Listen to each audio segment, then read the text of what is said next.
The Golden Globes. Did you watch last night? Yeah! Okay. I did as well. I watched most of it. Beforehand, I mean, it went on and on and on. Before I watched it, I wasn't sure how I was going to feel because I knew that they were gearing up to do this sort of protest. And after I watched it, I will tell you, I felt a little conflicted. And here's why. I 100% applaud the women who have come forward in this Me Too movement, especially the women of Hollywood, which is completely a male-dominated industry. Women like Rose McGowan, Ashley Judd, Mira Sorvino, Natasha Henstridge, and others, to tell their stories when almost no one else was. That took real courage. But the truth is, I did not hear a lot about those specific women last night. I did not hear them by name. I did not hear them acknowledged as I thought I would. I saw the dresses and the trailblazers, the female trailblazers who were brought as guests next to the stars on the red carpets and so on. I saw actresses speaking publicly from a lectern about something that has been secret for far too long, and that in and of itself is progress.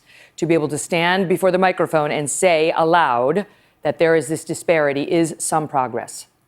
But I also wondered whether anyone was really listening and whether we can get them to listen to an industry that for years praised men like Harvey Weinstein, praised him specifically as God, and an industry that still works with men like Roman Polanski. That guy's still working in Hollywood, who has admitted to unlawful sex, that's the technical term, with a 13-year-old girl before he fled the United States prior to his sentencing. All right, he's still embraced by a lot of that crowd. How can we expect America to listen to the people who embrace him while others condemn other individuals in Hollywood? It's not the individual actors who are now pushing for change. We are with them. We're all with them. We want to see that change. It's that industry writ large that has lectured flyover country for a long, long time about values, only to, it turns out, have a massive value problem itself. So I do wonder about the impact of last night and how great it can possibly be, and whether it marks a real shift in that industry, in our country, or mere teaspoons in an ocean of male dominance that realistically is nowhere close to over. We're going to have more on that with our guests in a moment. But first, NBC's own Natalie Morales was there with a front row seat, and she's going to get us up to speed on what happened last night.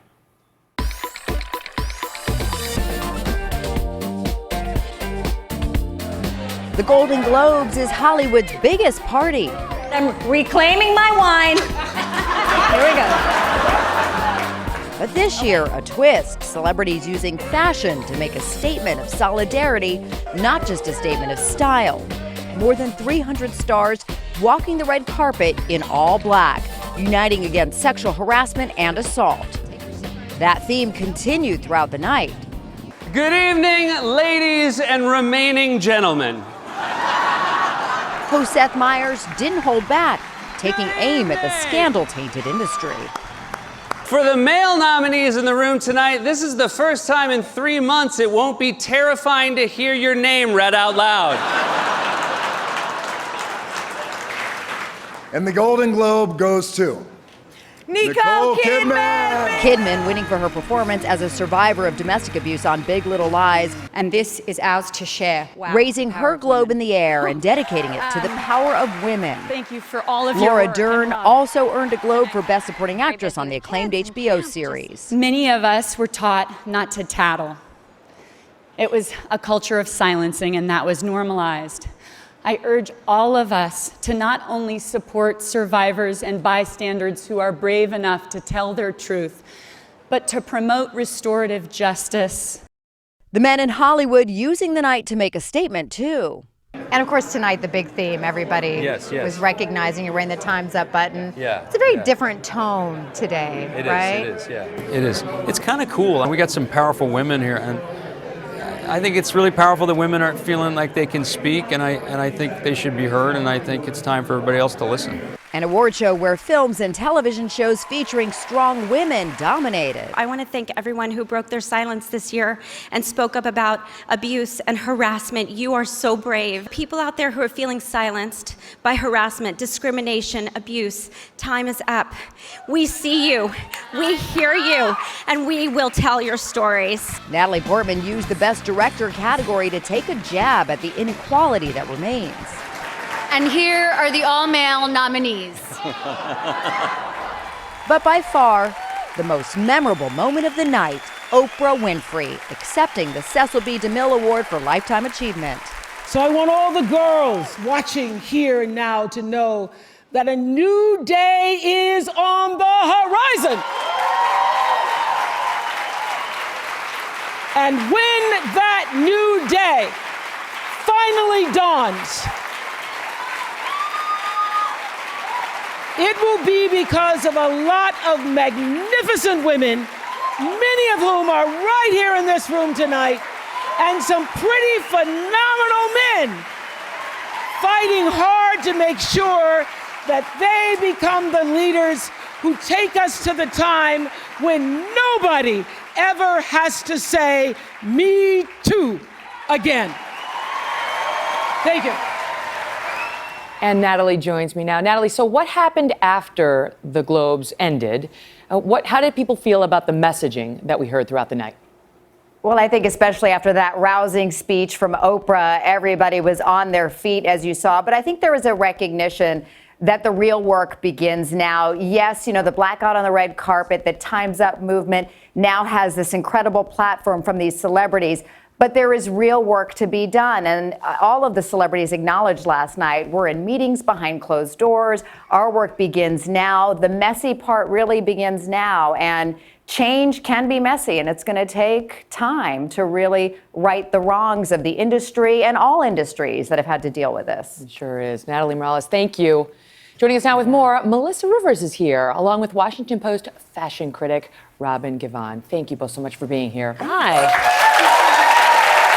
So, can I tell you, I thought, of course, Oprah was magnificent, as she always is. I feel like people who don't listen to Oprah all the time were like, wow. I was like, yep, vintage Oprah. That's how she makes you feel when she talks. She Oprah'd them. She does. Who she doesn't listen to Oprah? Yeah. People. Yeah, there are some people, I guess. But I have to give the line of the night, I'll kick it off, to Natalie Portman.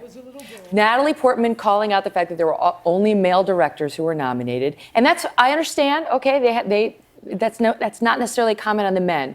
But the fact that there were no women at all who were in the running, and there aren't enough women directing films, that's at the root of the problem. That's actually getting to it. Well, and there were two legitimate women directors this year that very much should have been in the conversation. The woman who directed Patty Jenkins, who did Wonder Woman, which was a huge blockbuster, and obviously Greta Gerwig. But again, and I agree that women directors definitely do not get enough love. But it's also a year of incredibly powerful films. If you take away the names, how do you pick? Well, I mean, there's a question about why there aren't more women directing more films. Well, that's the systemic problem. In the first place. Right, But that's the systemic problem. What was your take on it, Robin? Because you were wondering about the black dress protest going into it. Now, having seen how it went down, what was your take? Well, I was conflicted about wearing the black dresses because part of my discomfort was I could not shake this notion of, in response to sexual harassment, sexual assault, women are changing their attire. And that made me uncomfortable. And to some degree, I still don't necessarily think that the black dresses made the kind of bold statement that the women were aiming for. Why? Because I think that there was still an element of fashion on the runway. They were still borrowing lots and lots of expensive jewelry.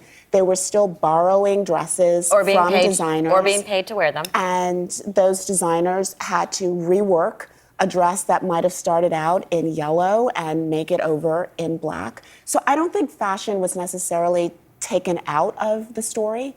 And I don't think it was necessarily the visual impact that they were going for. And I also felt a bit like they were being disingenuous in some ways, sort of making fashion into a villain. Take someone like Sarah Jessica Parker, whose place in popular culture is in no small measure because of her relationship to the fashion industry. I thought it was great that she spoke up about the Time's Up initiative when she was on the red carpet. I thought it was a bit disingenuous that she didn't also talk about the fact that she was wearing a Dolce & Gabbana dress. it just seemed like, wait a minute, your aim is a little bit off, I think. You know, I thought it was interesting that you had a lot of men wearing the Me Too or the Time's Up pin, right? This is this new initiative in Hollywood to try to help victims of sexual harassment. And some of the men wearing that pin raised some eyebrows, given accusations that they have faced in the past. And for one in particular, some suggested it was like waving the red cape in front of the bulls, and the bulls came. We'll talk about what's happened with James Franco right after the break.